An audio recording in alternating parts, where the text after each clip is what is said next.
इनकलाब जिंदाबाद।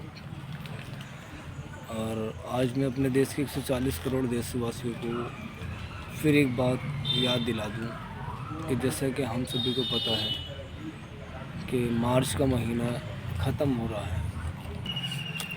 आज 31 मार्च है और कल से अप्रैल शुरू हो रहा है।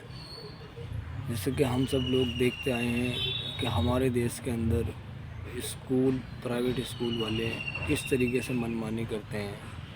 आप लोगों ने दिल्ली में अभी एग्ज़ाम के टाइम पे देखा होगा, दिल्ली के हाई स्कूल के 12th क्लास के जो एग्ज़ाम थे, साकेत में जो APG स्कूल है, उन स्कूल के बच्चों का रोल नंबर स्कूल वाले नहीं दे रहे थे और किस तरीके से उनसे मनमानी फ़ीस मांग रहे थे जो उन्होंने बढ़ाई थी। और पेरेंट्स कह रहे थे कि नहीं, हम पुरानी फ़ीस के हिसाब से मतलब पेमेंट कर देंगे, पर उन लोगों ने उन बच्चों के रोल नंबर रोक दिए थे। और कल 1 अप्रैल है, कल से स्कूल में नई सेक्शन के लिए, नई क्लास के लिए एडमिशन शुरू होंगे। और ये स्कूल वाले, प्राइवेट स्कूल वाले फिर दोबारा से फ़ीस बढ़ाने की स्थिति में है। और जी, ये लोग फ़ीस बढ़ाएंगे और बिल्डिंग फ़ीस वगैरह भी मतलब ये लोग पेरेंट्स से चार्ज करते हैं। पर आज मैं अपने देश के 140 करोड़ देशवासियों से मालूम करना चाहता हूँ कि आखिर स्कूल खुलते क्यों हैं, स्कूल बनाए क्यों जाते हैं। स्कूल इसीलिए ही बनाए जाते हैं ना कि हमारे देश के बच्चे पढ़ें, हमारे देश के बच्चों का भविष्य अच्छा हो। हमारे देश के बच्चे IAS, IPS, जज, SDM, कलेक्टर, इंजीनियर, एक बड़ी बड़ी पोस्ट पे जाएं, पढ़ लिख कर के वो आगे बढ़ें, देश का नाम रोशन करें। पर मुझे बड़े अफसोस के साथ ये बात कहनी पड़ रही है कि हमारे देश के अंदर प्राइवेट स्कूल वाले इतनी मनमानी करते हैं कि वो पेरेंट्स का खून चूसते हैं, उनकी जेबें काटते हैं, उनसे काला बाजारी करते हैं। आज स्कूलों के अंदर ड्रेस स्कूलों में मिलती हैं, कॉपी किताबें स्कूलों में मिलती हैं, और जूते स्कूलों में मिलते हैं, टाई स्कूलों में मिलती हैं, मोजे स्कूलों में मिलते हैं। अरे भाई, ये स्कूल है या आपने मार्केट में दुकान खोली हुई है। किताबें इतनी महंगी महंगी हो गई हैं, कॉपियाँ इतनी महंगी महंगी आप लोग बेचते हैं। तो मैं अपने देश के 140 करोड़ देशवासियों को बताना चाहता हूँ कि भाइयों, ये स्कूल नहीं, ये व्यापार चल रहा है हमारे देश के अंदर, व्यापार। आज हम कहते हैं ना कि America, London, France, Italy, Germany, Singapore, ये देश इतने आगे क्यों बढ़ गए। इन देशों के अंदर टेक्नोलॉजी कहाँ से इतनी जल्दी आगे बढ़ गई। उसका कारण है वहाँ की शिक्षा व्यवस्था।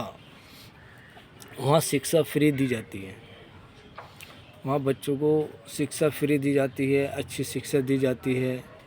और हमारे देश के अंदर महंगी शिक्षा दी जाती है और शिक्षा के नाम पर पेरेंट्स को लूटा जाता है, बच्चों को टॉर्चर किया जाता है, बच्चों पर प्रेशर बनाया जाता है, ऊंच नीच देखी जाती है, जातिवाद देखा जाता है, धर्म देखा जाता है। ये सब बहुत चीज़ें हमारे देश के अंदर होती हैं और इसी कारण हमारे देश के बच्चे पढ़ नहीं पाते और इसलिए हमारे देश के बच्चे पीछे रह जाते हैं।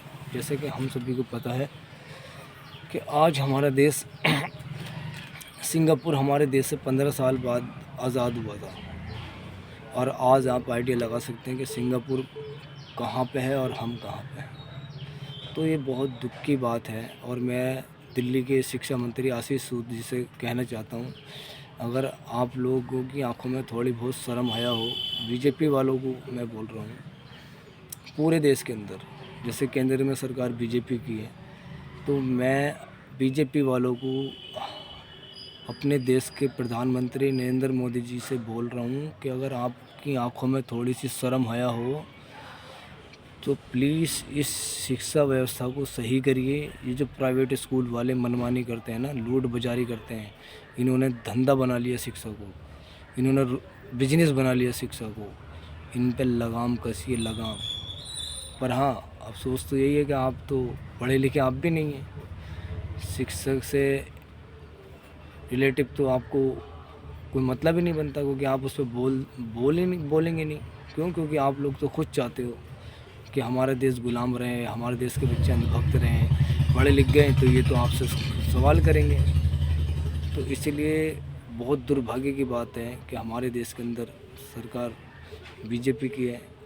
और मैं अपने देश के 140 करोड़ देशवासियों से कहना चाहता हूँ कि भाइयों, अब जो चुनाव आएगा लोकसभा का, इसमें बीजेपी को उखाड़ कर फेंकना है। और तभी हमारे देश का सिस्टम अच्छा होगा, हमारे स्कूल अच्छे होंगे, हमारा हॉस्पिटल अच्छा होगा, हमारे बच्चों को रोज़गार अच्छे होंगे। और हिंदू मुस्लिम सिख ईसाई हम आपस में भाई भाई की एकता आगे बढ़ेगी। ये नफरती चिंटू बीजेपी वाले ये कभी देश को आगे बढ़ाना नहीं देंगे। ये लोग अंग्रेज़ों के बताए हुए नक्शे पे चलते हैं। जैसे अंग्रेज़ करते थे डिवाइडेड रूल, हिंदू मुसलमान को बांटो और राज करो, ऐसी ये हैं बीजेपी वाले। ये भी हिंदू मुस्लिम को लड़वाते हैं, उनको बंटवाते हैं जातिवाद पे, धर्म के नाम पे, मंदिर मस्जिद के नाम पर।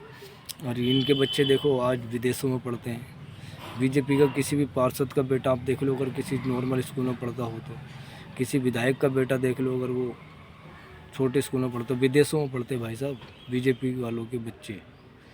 और हिंदुस्तान के गरीब बच्चों को हिंदू मुसलमान की नफ़रत में गाय के नाम पे, आस्था के नाम पे, धर्म के नाम पर, मंदिर मस्जिद के नाम पर लड़वा करके ये लोग इस देश की जनता को गुमराह करते हैं। जैसे कि आप सभी को पता है अभी 2026 चल रहा है और किस तरीके से हमारे देश के अंदर गैस का LPG गैस का संकट है। तो बहुत जागरूक होने की ज़रूरत है हम सबको। तो मैं अपने देश के 140 करोड़ देशवासियों से उम्मीद करता हूं कि आप लोग इन चीज़ों को देख करके ज़रूर थोड़ा सा सोचिए कि हमारा देश कहां जा रहा है और हमारे देश को कहां होना चाहिए। इनकलाब जिंदाबाद, आम आदमी पार्टी जिंदाबाद।